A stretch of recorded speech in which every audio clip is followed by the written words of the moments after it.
tem momentos bem definidos. O primeiro momento, Porto de Olinda. O segundo momento, com a expansão produzida pelo plano de poste de Nassau. O terceiro momento, que ele vai para Boa Vista e se estende até o Capibaribe, onde está o quartel do Derby. E o último momento, que é o reparcelamento dos engenhos.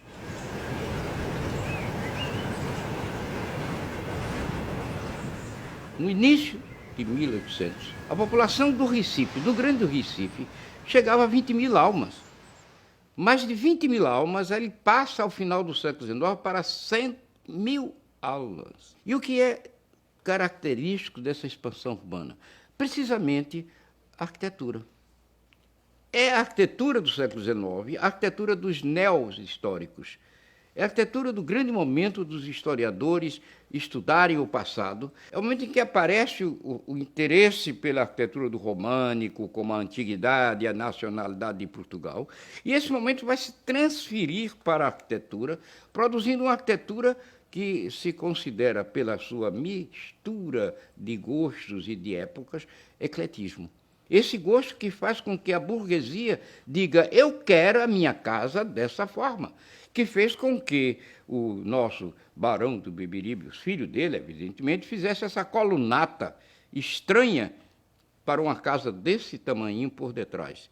Quer dizer, esse gosto em que a burguesia ditava. É o gosto, por exemplo, da casa do barão Rodrigues Mendes, em que as filhas vão estudar em Montmartre, na França, e trazem de lá os costumes de viver a casa, de viver os jardins.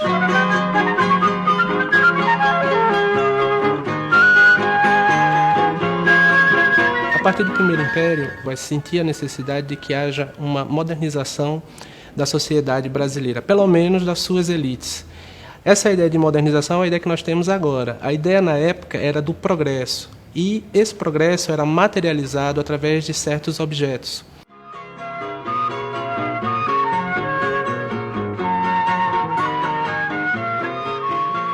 E nisso também vão ser mudados outros ambientes de convivência, sejam ambientes públicos como praças, locais para diversão pública, teatros, e aí o Teatro Santa Isabel vai ser o grande nome nesse período.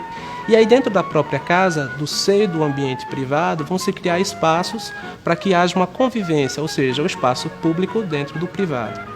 Um desses espaços, que era um dos mais disputados, seria a sala de jantar. A sala de jantar era o espaço de completa condução do senhor dono da casa e de sua esposa.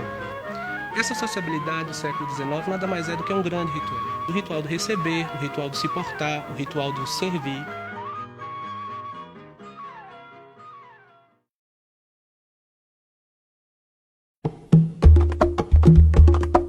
O Recife foi apontado por pesquisas recentes como o quinto maior porto escravista desse período, né, entre 1560 e 1850.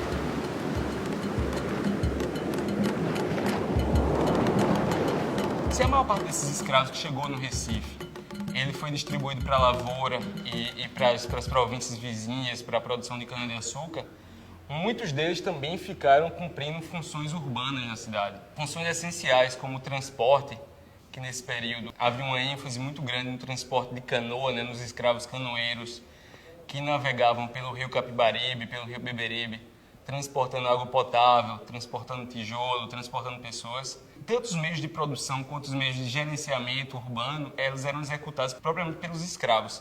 E o período onde houve uma maior afluência de trabalhadores negros escravizados foi justamente no período, nos 30 primeiros anos do século XIX.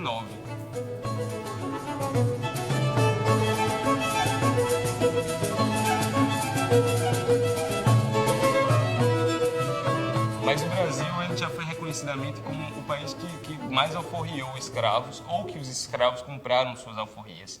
Eles diziam que eram piores do que a escravidão, porque o escravo tinha o direito ao domingo, o escravo tinha uma liberdade sobre o tempo que era, em teoria, maior do que os trabalhadores livres. E é nesse momento que a gente também vê que essas fronteiras entre o trabalho livre e o escravo, pensando o trabalho livre como uma coisa antagônica a toda a negatividade dos valores do trabalho escravo, como é um argumento frágil.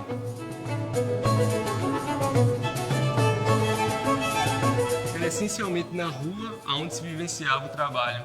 O espaço público no Recife ele era vivenciado por pessoas diferentes e era um espaço eminentemente democrático.